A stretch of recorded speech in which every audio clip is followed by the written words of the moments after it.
padre Júlio Lancelotti detonou o Frei Gilson numa pregação dele. Eu quero ver com vocês aqui e depois ler uma reportagem que foi de dias atrás falando como o Frei Gilson apagou 2.000 vídeos do seu canal do YouTube, e aí muita gente especula que é para apagar um pouco os rastros de um discurso que estaria vinculado a uma direita reacionária, pró-bolsonarista, porque muitos desses vídeos apagados eram durante a campanha eleitoral do Bolsonaro. Então vamos assistir juntos primeiro a pregação do Padre Lancelotti e depois pensarmos algumas coisas que não vão ser exatamente em relação a isso, mas eu quero usar como gancho aqui para pensarmos outras coisas. Então ouçam aqui Padre Lancelotti falando sobre, de maneira indireta, mandou uma indireta aqui para o Frei Gilson, né? Ouçam.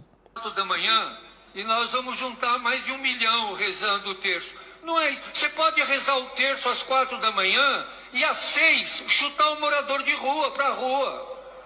Não adianta rezar o terço às 4 da manhã e depois não rezar pelo Papa. A gente tem que rezar às 4 da manhã, é bonito.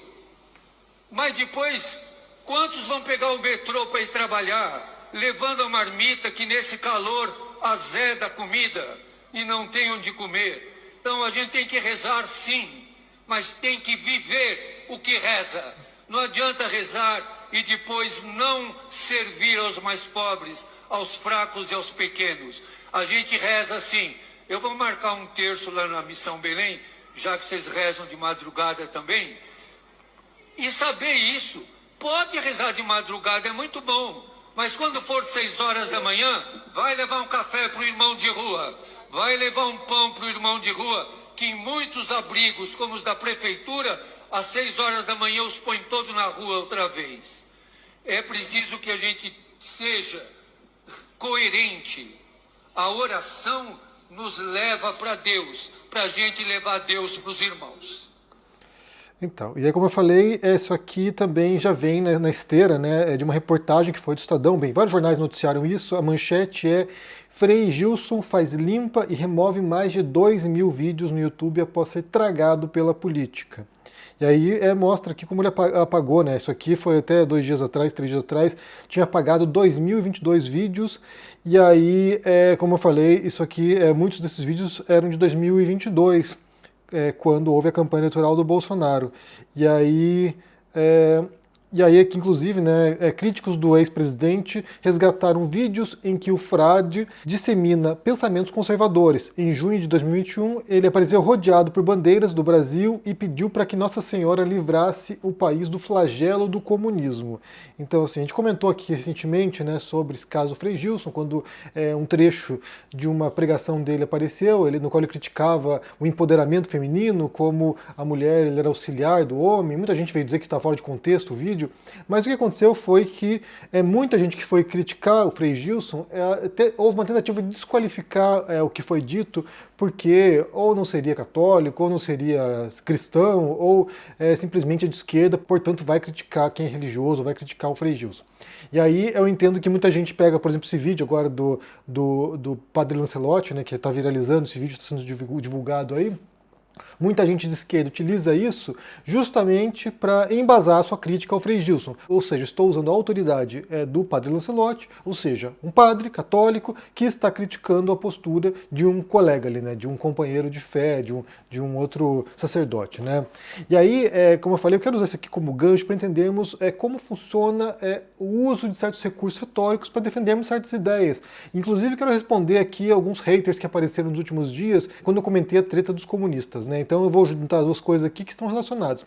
Porque, assim, em tese, no mundo ideal, né, o que importaria é aquilo que a gente diz, é aquilo que a gente expressa e como a gente expressa. Então, assim, seria a lógica, né? A gente vem aqui, elabora uma ideia, estrutura essa ideia, esse argumento, traz as premissas, traz conclusão, e isso aqui deveria, em tese, como eu falei, no mundo ideal, deveria valer por si próprio. A ideia valeria por si própria, né? O discurso valeria por si próprio. O que a gente disse ou o que a gente diz valeria por si próprio. Mas é claro que no mundo real não é assim, no mundo prático não é assim, né? Então, por exemplo, teóricos da retórica, isso desde Aristóteles, mas até os dias de hoje, determinaram que existem 3 elementos básicos de um discurso, né, de um discurso retórico. Então tem o lado, a fala, aquilo que a gente diz, né, o argumento que a gente utiliza, que é o logos, haveria o pathos, que é a emoção que a gente transmite, é aquilo que a gente consegue, sabe, extrair de emoções da audiência, de quem nos ouve, então assim, isso é comover a audiência, né, emocionar, deixar triste, deixar empolgada, deixar nervosa, e, por fim, o ethos, que seria o caráter de quem fala, né, a autoridade de quem fala. Então, assim, esses 3 elementos são importantes, eles estão entrelaçados. A gente divide, mas no fim dos contos estão entrelaçados. Aquilo que você diz causa uma emoção nas pessoas, e a pessoa acredita naquilo que você diz porque ela conhece, porque ela te conhece geralmente, e ela respeita a sua opinião. Então essas coisas estão entrelaçadas. Mas muitas vezes, ou quase sempre, o ethos é fundamental para que alguém pare para te ouvir, né? Então, assim, se você é um padre católico, como o caso do Júlio Lancelotti, a crítica que ele faz a um colega de fé, no caso o Frei Gilson, tem um peso muito maior, porque ele é alguém que está na fé, ele é alguém que propaga essa fé, ele é alguém que reza a missa, ele é alguém que pratica o evangelho, que é um cristão, e ele teria uma autoridade muito maior para criticar o Frei Gilson do que eu, que sou ateu. Supostamente, nessa questão de autoridade, o padre católico tem muito mais autoridade para falar sobre fé do que eu, que não sou praticante. Embora na prática não queira dizer necessariamente isso, né? Um cara pode ser um ateu e ser um grande investigador da Bíblia, um grande pesquisador da Bíblia, alguém que pesquisa as religiões e tem uma autoridade no campo de investigação a que ele se propõe. No meu caso em particular, por exemplo, eu sou alguém que cresceu na fé católica, até a idade adulta frequentei a missa e estudei muito. Então, assim, eu dediquei 7 anos da minha vida para escrever um romance sobre Jesus. Então, assim, eu posso dizer aqui que eu me sinto bastante qualificado para falar certas coisas, né? Não sou alguém que defende dogma católico ou dogma cristão, não sou alguém que propaga isso, não sou alguém que seja religioso, mas estudei bastante para falar aquilo que eu falo. De qualquer maneira, a questão do ethos é fundamental justamente para você, dar esse ar de autoridade. Então, quando alguém de esquerda divulga esse vídeo aqui do Padre Lancelotti, como estou fazendo aqui, você está usando isso para poder respaldar o seu discurso. Ou seja, alguém na Igreja Católica, um padre, um sacerdote respeitado, conhecido, ele está criticando algo que nós, que não somos católicos, que não somos cristãos, que somos ateus, por exemplo, estamos criticando também. Então, isso aqui serve para justificar. Inclusive, isso aqui é muito comum, né, no campo das ciências humanas no geral, de você usar autoridades para justificar aquilo que você diz. Ou seja, você vai fundamentar alguma noção sobre o mundo, você vai usar lá um autor de referência, vai usar o Marx, vai usar o Foucault, vai usar o Nietzsche, vai usar o Freud, vai usar Lacan, sei lá, você vai pegar algum autor que vai ser de referência para você e você vai usar esse autor para respaldar suas ideias e é o seguinte, olha, a ideia é minha, ou eu pensei isso aqui, mas tem gente aqui, tem precursores importantes que estão respaldando a minha ideia. Então, assim, eu não sou sozinho no mundo aqui jogando uma ideia esdrúxula. Tem gente aqui por trás, dando um substrato para aquilo que eu penso. E aí eu falo isso porque nesses últimos dias, como eu falei, houve uma treta monumental entre os comunistas, foi uma treta interna, né? Foi uma implosão dos comunistas, em grande parte causada pela participação do Gustavo Machado em debates e críticas que ele tece a algumas correntes ou críticas que ele tece ao tal socialismo real, né? Ele questiona e critica o que se deu ao longo do século XX, China, União Soviética, Cuba e assim por diante. Então ele tem uma visão que destoa de uma grande massa, de uma grande parte dos web comunistas. E ele também tece críticas a algumas figuras desse universo comunista. Então se tornou uma persona não grata ali, se tornou um alvo de muitas críticas, muita gente tentando desqualificá-lo, embora ele seja um grande estudioso do Marx, como a gente falou aqui no vídeo recente, né? Na minha opinião, pelo menos na minha perspectiva, é alguém que é um dos caras que mais entende de Marx aqui no YouTube. Então isso causa um temor, né? Causa um temor nesses web comunistas porque eles tentam se arrogar autoridade no assunto e daí quando vem alguém e mostra, olha só, a leitura deles não é boa, né? Uma leitura pobre, uma leitura rasa do Marx, isso vai gerando ali algumas fissuras. E aí o que eu percebi pela primeira vez, ao longo de todos esses anos, todas as vezes que eu vim aqui expor, né, a hipocrisia dessas pessoas, ou criticá-las, ou apontar algum erro que me pareceu factual sobre questões que estão vinculadas àquilo que eu faço, muita gente vinha aqui me atacar e me criticar e me detonar, né? E aí, essa vez, foi a primeira vez que eu percebi o público bem dividido mesmo, muita gente concordando comigo, muita gente do lado do Gustavo. Então foi a primeira vez que eu percebi esse racha agora e me parece que ele está conseguindo implodir essa falsa autoridade que muitos desses webmarxistas adquiriram ao longo dos anos. Então, assim, já demonstra como o que ele está fazendo ali está expondo esses ídolos com pés de barro, né? Então, assim, isso me parece importante para, como eu falei, reorganizar o cenário e começar agora a exigir que essas pessoas atendam a algum critério de qualidade, de leitura, né, de compreensão de mundo, que não seja tão superficial assim. De qualquer maneira, muita gente veio criticar, como sempre. Muita gente veio no comentário criticar aqui, e eu acho que eu devo responder alguns desses comentários, alguns desses haters que apareceram, porque são questões propostas há muito tempo, né? Eu sempre respondo, de tempos em tempos aqui, eu faço algum vídeo, e no meio de um vídeo eu respondo alguma coisa ou outra, mas me parece importante responder algumas das críticas, porque elas fogem totalmente do propósito e fogem totalmente daquilo que eu me proponho a fazer, inclusive, né? A primeira delas tem a ver com isso, né? A primeira delas tem a ver com isso, que a minha compreensão de mundo ou aquilo que eu defendo é raso em comparação àquilo que os webmarxistas defendem. E aí me parece uma total incompreensão daquilo que eu me propus a fazer ao longo desses anos, né? Como vocês sabem, aquilo que eu faço aqui tem a ver com uma análise do discurso da extrema-direita. Foi aquilo que eu me propus a fazer 7 anos atrás. Então, assim, eu identifiquei um risco, um problema na sociedade, né? Como eu falei, eu morava lá em Manchester, morava na Inglaterra, durante o Brexit, o discurso de extrema-direita estava crescendo, havia sido eleito Trump nos Estados Unidos, o Brexit no Reino Unido, no Brasil o impeachment da Dilma, então foram uma série de processos que se deram ali no mesmo tempo e pareceu para mim que havia alguma coisa acontecendo. Então, naquele momento, eu passei a estudar e investigar e a falar sobre qual era o discurso da extrema-direita e quais me pareciam as incongruências naquilo que eles diziam, né? Do mesmo modo como me parece incongruente, por exemplo, um frei católico vir, com um discurso que seja contra a pobre, ou contra as minorias, ou contra os mais fragilizados, porque isso me parece ir na contramão daquilo que Jesus dizia. Ou seja, uma incongruência. O discurso do Frei não está coerente com aquilo que os evangelhos dizem, por exemplo, ou o que está dizendo ali o padre Lancelotti. Então, assim, você tem uma mensagem de Jesus que é de acolhida, e de repente você tem lá um padre que vem com um discurso de intolerância. Então, isso me parece uma contradição tremenda, e expor isso é expor essa contradição, e quem sabe estimular uma pessoa a pensar sobre isso e falar, gente, mas uma coisa está errada aqui, né? Uma coisa está errada. Então, quando eu começo a confrontar o discurso da extrema-direita, tinha a ver com isso. Você tem um discurso de pessoas que se dizem religiosas, por exemplo, né, que se dizem cristãs, católicas, algumas delas, Olavo de Carvalho, por exemplo, ao mesmo tempo que tem um discurso de intolerância, um discurso de intransigência, um discurso violento, né, agressivo, de xingamentos. O Olavo de Carvalho xingava o tempo todo. Então, assim, ao compreender essa incongruência, eu pretendia, eu gostaria que as pessoas parassem para pensar, né? Quem era bolsonarista, quem era olavista, parasse para pensar. Gente, não faz sentido. Então, assim, há uma tremenda, falta de conexão entre a prática, entre o discurso, entre a crença, entre aquilo que se propõe. E aí, esse foi o intuito. O intuito era vir aqui e expor o que eles diziam. E questionar o que eles diziam, criticar aquilo que eles diziam. Então, assim, a minha compreensão veio sempre desse ponto de vista da argumentação. Então, assim, até porque algumas dessas pessoas se propunham como grandes, estudiosos da lógica. O Olavo de Carvalho dizia, né, que teve um trabalho publicado em lógica lá, foi participar de um evento de lógica em Harvard, sei lá onde que ele foi participar. Então, assim, eu falo assim, gente, você tem um cara que se diz um grande conhecedor de lógica, ao mesmo tempo em que, comete erros básicos de raciocínio, né, as falácias lógicas, né. E eu me propus a também expor quais eram as táticas desonestas que eles utilizavam para tentar manipular a percepção pública, porque, mais do que lógico, eram recursos retóricos para manipulação da audiência, para persuadir as pessoas. Então, nesse sentido, me parecia fundamental que as pessoas compreendessem quais são as ferramentas utilizadas, né? Então, a gente falava no nível mais estrutural do discurso, né? Como o discurso era montado e como ele obtinha certos resultados com base, inclusive, em fatores psicológicos, né? Você fala uma coisa e você ativa ali certos mecanismos psicológicos da pessoa, comportamentos tribais das pessoas, para que elas fechassem nesses grupos ali e não ouvissem outros grupos, né? Porque o esforço sempre foi esse da extrema-direita. Ouçam o que eu digo, mas não ouçam os outros. Não leia a Folha de São Paulo, não leia jornal tal, não ouçam um comunicador tal. Então você fechava a pessoa numa bolha ideológica fanatizada, de modo que ela já não ouvia mais os outros.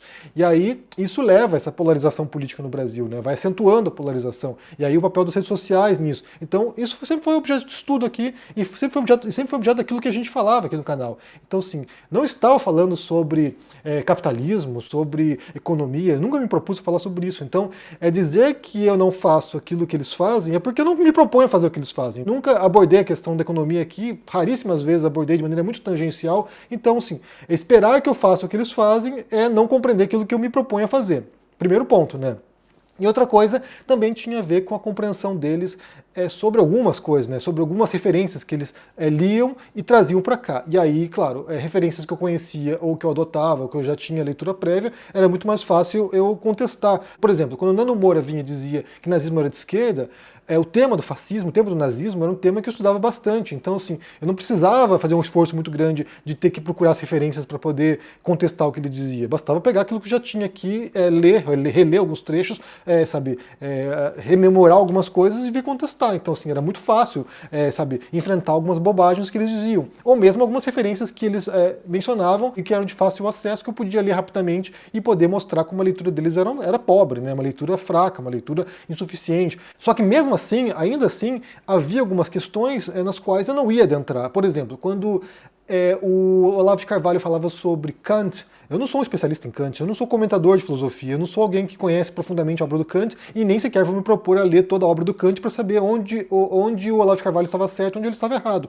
Por isso é que naquele momento, muita gente, eu fiz o convite inclusive, muita gente se propôs a fazer isso, psicólogos, filósofos, historiadores, se propuseram a fazer esse tipo de análise e ir mostrando a fragilidade daquilo que eles diziam em certos pontos específicos. Na época, por exemplo, alguns professores de filosofia, né, alguns doutores de filosofia, foram olhar aquilo que o Olavo de Carvalho falava sobre certos autores e aí mostrar como ele estava errado, como a leitura era insuficiente, como a leitura era equivocada, como dizia o oposto do que o autor dizia. Inclusive eu trouxe aqui o Daniel Pérez, professor da UFBA, que é um doutor em Kant, e ele foi mostrar, né, ele fez um artigo mostrando como a leitura do Olavo de Carvalho sobre Kant era ridícula, né, era equivocada, não compreendia a obra do Kant. Então, sim, nesse sentido, assim como a gente faz com o padre Lancelotti, né, de trazer o padre para mostrar, o ponto de vista de um sacerdote expondo o Frei Gilson, a gente trazia aqui um doutor em filosofia, especialista em Kant, que vai mostrar a fragilidade do que diz o Olavo de Carvalho sobre Kant. Então, no caso do Gustavo, vale a mesma coisa. A gente pega lá um marxista, um marxólogo, né, entre aspas aqui, alguém que estuda a obra do Marx, para mostrar como a leitura dos marxistas é pobre em relação a Marx. Ou seja, você pega a autoridade, você pega alguém que conhece o assunto para usar, para fundamentar, para você poder, mostrar, olha só, eu não sou especialista em Marx, mas ele é. Eu não sou especialista em Kant, mas ele é. Então ao fazer isso, a gente está respaldando nossa opinião e nosso comentário em alguém que tem um conhecimento específico daquilo, né? Então, naquele momento, a gente fez muito isso, né? Trazer, por exemplo, Rosana Pinheiro Machado, que é uma professora doutora, que está na Irlanda agora, e que tem um trabalho profundo sobre a extrema-direita. Então traz a referência da Rosana Pinheiro Machado para justificar aqui críticas feitas às posturas de algumas figuras, dos comportamentos das pessoas. Isabela Calil também, que fez um perfil, né, trouxe um perfil dos bolsonaristas, usa a doutora lá, usa a especialista nesse assunto para respaldar nossas opiniões. Então, assim, desse modo, você vai construindo a visão de um certo fenômeno, de certa questão que se propõe a partir de quem está estudando isso e que nos fornecem materiais suficientes para poder analisar uma questão. E aí, quando se trata a questão do fascismo, por exemplo, como eu falei, já tinham as referências aqui. Eu não precisava, ter que investigar outros autores para poder falar sobre isso. Inclusive, na questão do fascismo, né, você tem autores aqui, por exemplo, que são algumas das referências principais atualmente sobre esse assunto. Um deles é o Roger Griffin. Isso aqui é um livrinho no qual ele trabalha sobre a definição do fascismo genérico, né? Ou, por exemplo, esse aqui, o Stanley Payne, que é a História do Fascismo. Esses dois autores aqui, nessas duas obras, eles têm uma seção na qual eles analisam diferentes interpretações sobre o fascismo ao longo da história, né? Como diferentes correntes de pensamento trabalharam com a questão do fascismo, e eles criticam duramente a interpretação marxista do fascismo, né? Eles dizem que é uma interpretação ruim, ela foi mudando ao longo da história, né? A interpretação dos marxistas ao longo dos anos 20, 30 não era igual aos anos 60, 70, e foi mudando ao longo do tempo, foi se refinando, mas mesmo assim eles dizem que é insuficiente para compreender o fenômeno do fascismo, porque o que acontece é que eles adotam um filtro, eles adotam um conjunto de ideias, uma visão delimitada do que é a realidade, e a partir disso eles usam esse filtro para compreender um fenômeno diferente, que é o fascismo, que não é o marxismo. Então eles usam para compreender o fascismo, e aí sempre eles vão impor a visão deles sobre a realidade, que é o que acontece quando você adere, né, a um conjunto de ideias específicas, né, a uma doutrina religiosa, a uma doutrina filosófica. Você vai usar isso aqui como, sabe, um esquema que vai ser usado para encaixar tudo naquele esquema. Então, assim, se não se encaixa, você vai arranjar um modo de, sabe, criar ali uma exceção e aí encaixar aquilo ali em algum ponto para que aquilo seja explicado. Então, a sua visão ela é delimitada pela sua corrente de pensamento. A sua visão é delimitada pela ideologia que você propaga. E desse modo, você não consegue fugir disso. Isso não quer dizer que quem questiona, né, esse modelo de leitura também não tem as suas ideologias. Claro que todo mundo tem ideologia, mas, no fim das contas, você tem um conjunto de normas, né, de procedimentos, de métodos que vão delimitar bastante com o modo como você vai compreender a realidade. Então, tudo passa por aquele filtro e se você não questiona as bases daquele pensamento, se você não questiona a possibilidade daquele pensamento estar errado, você sempre vai estar tentando subjugar a realidade num conjunto de ideias que pode estar essencialmente errado, porque aí entra outra questão, né, que qual é o método melhor para compreender a realidade? É o marxista? Talvez não seja. Possivelmente não seja, né? Porque é uma corrente minoritária, inclusive, em termos de pensamento, né? Então, assim, talvez não seja. Só que você propor isso, você propor essa dúvida, já parece ser um ataque à corrente, já parece ser um ataque às pessoas, já parece ser anticomunismo. O fato de você partir de um certo ceticismo metodológico já te torna um inimigo para essas pessoas. Um caso exemplar disso, né? Um caso dessa aplicação da doutrina para a realidade e como isso soa grotesco às vezes e distorce as coisas, foi o caso do Chavoso da USP, quando ele foi interpretar o filme Ainda Estou Aqui. Ele elabora uma interpretação na qual ele não fala sobre o filme, ele fala sobre aquilo que ele gostaria que o filme fosse. Então, assim, ele aplica esse conjunto teórico sobre o filme e aí simplesmente distorce completamente a possibilidade de compreensão do que o filme realmente é. E aí você tem a entrevista do Marcelo Rubens Paiva dizendo o seguinte, olha, esse filme aqui é sobre minha mãe, sabe? Então, assim, o filme se torna um filme de um bilionário, sobre uma família burguesa do Rio de Janeiro, sendo que a ditadura de verdade continua na periferia hoje. Então, assim, você distorce completamente a possibilidade de compreender e acessar o filme tal qual ele é. Você passa sempre de um filtro prévio, né? E esse filtro prévio contamina a sua leitura da realidade. Do mesmo modo, por exemplo, quando o Jones Manuel fez um vídeo sobre o livro do George Orwell, A Revolução dos Bichos. Ele é incapaz de ler o que George Orwell escreveu. Ele sempre vai partir de um dogma que vai moldar a leitura dele. Tanto que você tem, por exemplo, o André Jacobina, que fez um vídeo bem interessante mostrando os erros de interpretação do Jones Manuel sobre a obra do Orwell e sobre quem era o George Orwell também, né? Então, assim, são duas coisas diferentes, porque daí você acaba não apenas contaminando a obra, como contamina também a própria pessoa que está falando, né? Que é também um recurso retórico habitual, né? Um recurso, inclusive, falacioso de você vetar o acesso à ideia da pessoa. Então você contamina a pessoa de modo que ninguém mais quer te ouvir. Os olavistas faziam muito isso, né, de contaminar todo mundo. Os insultos que o Olavo de Carvalho adotava tinha justamente o propósito de contaminar quem ele estava criticando, que ele estava insultando, para que os seguidores dele nem sequer dessem trela para a pessoa, né? Ah, ele chamou lá alguém lá de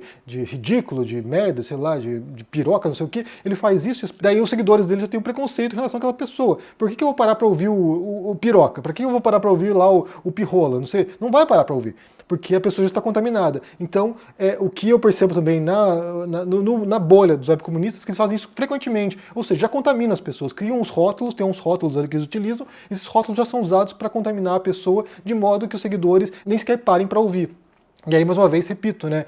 Essa vez agora foi a primeira vez no qual eu percebi um racha nisso. Eu percebi que muita gente que está acompanhando o Gustavo nos debates, que está vendo a participação deles nesses podcasts, está começando a refletir um pouco sobre o posicionamento dessas pessoas e passando a criticar e passando a pensar na possibilidade que talvez essas pessoas não sejam deuses, não sejam, sabe, o suprassumo do conhecimento filosófico, ou da economia, ou da história, ou do marxismo. E isso é importante, porque isso aqui é necessário para o pensamento crítico, né? Que você possa questionar, inclusive, os seus dogmas, que você possa questionar, inclusive, as suas referências, isso é fundamental para que você possa, sabe, avançar no conhecimento, para que você possa buscar outras referências que vão se somando na sua compreensão de realidade. Daí uma coisa que eu comentei também no vídeo passado, né, foi sobre, sabe, essa tentativa de juntar dogmas distintos, ou juntar, sabe, correntes que são muito diferentes, ou pensadores que são muito diferentes, tentar unificar isso numa visão totalizante, como algumas pessoas fazem, por exemplo, a tentar juntar pós-modernismo e marxismo, juntar Foucault e juntar Marx. Isso não é possível na minha visão, porque são obras muito distintas, com perspectivas, com, sabe, pontos de partida que são muito diferentes e que acabam criando conceitos e compreensões do mundo que são discordantes, que são discrepantes. Então não há como juntar essas duas coisas. Como eu falei anteriormente também, você pode pegar elementos importantes de uma visão, de outra, de uma perspectiva filosófica ou outra, de um autor ou outro, sabe, pegar esses elementos, tendo a compreensão de que nem sempre vão se encaixar, né, porque você está juntando ali o que parece ser factual, aquilo que parece corresponder à realidade. Então você pega alguns elementos e tenta juntar, mas sempre fica meio que Frankenstein, mas no fim das contas você não está tentando unificar duas teorias, você só está pensando elementos que parecem factuais. Mas quando você tenta unificar as teorias, elas não são correspondentes. Inclusive tem um texto bem interessante, chamado Remarks on Marx, que é uma entrevista que o Foucault deu para um jornalista. Inclusive acho que o título em inglês já é um trocadilho, né? Remarks on Marx, então assim, seriam considerações sobre Marx. E aí, nesse trabalho, o Foucault é perguntado, né, sobre a relação dele com Marx, com os marxistas, e ele foi muito criticado quando ele publicou As Palavras e as Coisas, que é um livro de 66, se não me engano, 65, quando ele publicou esse texto, porque ele nem menciona Marx no texto, ele nem menciona Marx na obra dele. Ele fala sobre diferentes solos epistemológicos, paradigmas de conhecimento ao longo da história, como foi mudando com o tempo, e ele menciona alguns economistas ali, ele fala do David Ricardo, ele fala de alguns pensadores ali do campo da economia, e ele não menciona Marx. E aí os marxistas interpretaram como um ataque direto, essa omissão fosse um ataque ao marxismo. E aí ele diz o seguinte, né, nessa entrevista, ele é perguntado sobre isso, e ele fala assim, olha, eu entendo que Marx é um autor importante, né? E o marxismo se tornou uma corrente importante de pensamento do século XX, mas o Marx é um autor do século XIX, e ele só faz sentido, a obra dele só faz sentido, e o modo como ele compreende a realidade, e o método dele só faz sentido no século XIX também. No século XX já não faz sentido mais. Então ele é alguém que questiona isso, porque ele é alguém que questiona essa possibilidade de um conhecimento totalizante da realidade. Então ele tem uma outra visão. Isso aqui vai na contramão do marxismo. E ele é um crítico, né, da postura dos marxistas, ele fala isso ao longo do texto, né, ao longo dessa entrevista ele vai falando sobre isso. E me parece, né, vendo a entrevista dele ali, me parece que a gente está de volta com certos tópicos, certas discussões, certos embates no campo da esquerda, inclusive contra os marxistas, que já pareciam pacificados nos anos 70, sabe? Nos anos 70 as coisas estavam acontecendo ali e já havia sido, sabe, desarmados certos pensamentos, certas posturas já haviam sido criticadas. E me parece que a gente está de volta agora, retrocedendo a questões que haviam sido superadas no passado. E aí dá a sensação de sempre patinar no lugar, né? Sabe, em vez de avançar e começar, sabe, a adotar novos referenciais e novas maneiras de compreender o mundo, parece que a gente fica retrocedendo para certos tipos de debate que já foram esgotados no passado. Então, assim, você lê esse texto aqui do Foucault, você vai, gente, parece que a gente está parado no tempo, parece que as coisas não avançam. E aí, esse tipo de retrocesso intelectual me parece também prejudicial para o debate público no geral, né? Então, assim, por um lado você tem um grupo reacionário nas ideias, nos comportamentos, e por outro lado você tem um grupo reacionário em termos de táticas discursivas, inclusive, né? Táticas de militância e táticas discursivas. Então, só para concluir aqui, vale pensar duas coisas, né? A primeira delas é que a corrente marxista ela é minoritária no campo das ciências humanas, ela é minoritária nas universidades em grande parte do mundo, então assim, ela é estudada, ela, sabe, tem sua relevância histórica, mas está bem longe de ser a principal corrente de pensamento para que você seja obrigado a aderir a elas. Ninguém é obrigado a aderir a nenhuma corrente de pensamento, mas você ser obrigado a adotar os parâmetros de uma corrente minoritária me parece contrassensual, e só lembrando que tem muitos autores importantes, muito mais relevantes em certos campos específicos, por exemplo, no campo do fascismo, né, que é aquilo que estou estudando, que é aquilo que eu estudo há muito tempo, você tem autores muito mais importantes do que autores marxistas para poder entender certos fenômenos. Aqui eu falei de dois, né, o Roger Griffin e o Stanley Payne, são dois autores de referência para quem estuda o fascismo, que é o tópico que estou estudando agora, né? Agora nesse mestrado eu estou fazendo, meu trabalho agora vai ser sobre a propaganda nazista. Então, assim, estou estudando, esses autores não vão entrar possivelmente, mas tem a ver com a propaganda nazista e o modo como ela foi usada para manipular a audiência alemã e desumanizar os judeus. Então, assim, tem a ver com o discurso, tem a ver com a fala, tem a ver com a manipulação, a persuasão das pessoas, que é o assunto que eu tenho estudado ao longo de todos esses anos, né? E, de certo modo, eu não sei se tem alguma referência marxista que seja importante nesse campo. Boa parte dos autores aqui são mais autores anglo-saxãos, são autores, sabe, ou canadenses, ou norte-americanos, ou britânicos. Então, assim, no campo da persuasão e da lógica, não me parece que eles sejam autores relevantes a esse ponto, né? Realmente não sei. Bem, de qualquer maneira, esse tipo de vídeo aqui é um tipo de vídeo que tem que fazer a cada, sei lá, 6 meses, 7 meses, para poder voltar e explicar aquilo que eu faço, né? Parece que é óbvio, né? Tá todo dia fazendo alguma coisa aqui, parece que é óbvio para as pessoas, mas não, você tem que vir aqui explicar aquilo que você faz, porque há grupos que me parecem mal intencionados que tentam te jogar para um campo que você não está debatendo, para questões que você não está trabalhando, de modo a contaminar aquilo que você diz, porque esse tipo de visão, esse contraponto, pode muitas vezes sabotar aquilo que eles acham que estão fazendo, né? O tipo de militância que eles fazem. E nesse sentido aqui, me parece que o que mais está sabotando agora a posição deles é um marxista como Gustavo Machado, que tem um grande conhecimento sobre o assunto e que vai expondo a fragilidade daquilo que eles dizem, né? Então, assim, isso é importante, do mesmo modo como é importante que um padre como Lancelotti venha expor a fragilidade do ramo, reacionário dentro da Igreja Católica, que vai na contramão daquilo que pregava Jesus, né? Então é isso. Viu o que vocês pensam aqui sobre essa história, sobre essa fala inicial aqui do Lancelotti, né, dando uma indireta para o Frei Gilson? Como é que você entende essa incongruência, né, entre discurso e prática, entre mensagem original e mensagem derivada? Como é que você entende isso? E como isso pode afetar o discurso de uma pessoa, né? Como isso pode fragilizar a posição da pessoa? Deixa aqui embaixo no comentário, deixa o joinha, se inscreva no canal aqui, ativando o sininho, isso é muito importante para ajudar aqui no engajamento. Se torne um membro ou um apoiador para dar uma força. Lembrando que esse ano a meta é produzir documentários no canal, então seu apoio vai ser muito importante. Como eu falei ontem aqui, o primeiro documentário vai ser sobre imigração brasileira em Portugal. Já tem gente me contactando aqui para poder participar do documentário, quem mora em Portugal. Então, se tiver alguém que se conheça lá, que esteja lá, acabou de chegar, eu quero mostrar as diferentes etapas, né? Quem acabou de chegar, quem está um tempinho lá e quem já mora há muitos anos, para mostrar, a diferença entre a experiência de um novo imigrante, um imigrante mais antigo. Então, quem quiser participar desse documentário, pode aqui mandar uma mensagem para mim, para o meu e-mail, e aí a gente pode conversar e talvez já pensar aí, quando tiver mais avançado o negócio, um encontro para a gente poder pensar juntos. Então é isso. Um forte abraço para vocês, se cuidem por aí e até mais. Tchau. Imagina juntar como professores, num mesmo curso, o Monty Roberts, o maior preparador de cavalos que já existiu. Mihail Lopes, o maior atleta olímpico que já existiu, tendo ganho 5 medalhas de ouro em 5 Olimpíadas distintas. Miguel Ângelo da Luz, o técnico brasileiro que foi campeão mundial com o nosso basquete feminino. Joaquim Cruz, o nosso campeão olímpico. Ronaldo da Costa, que foi o primeiro homem no mundo a correr uma maratona no ritmo abaixo de 3 minutos por quilômetro. A Joana Maranhão, o maior boxeador de Cuba, o maior psicoterapeuta do esporte, médico, fisioterapeuta, todo mundo, para ensinar para vocês como a gente pode fazer para superar os nossos limites e encontrar a nossa melhor versão. Essa jornada começa no dia 30 de março com uma aula incrível com Mark Allen, o maior triatleta da história. A gente se encontra lá.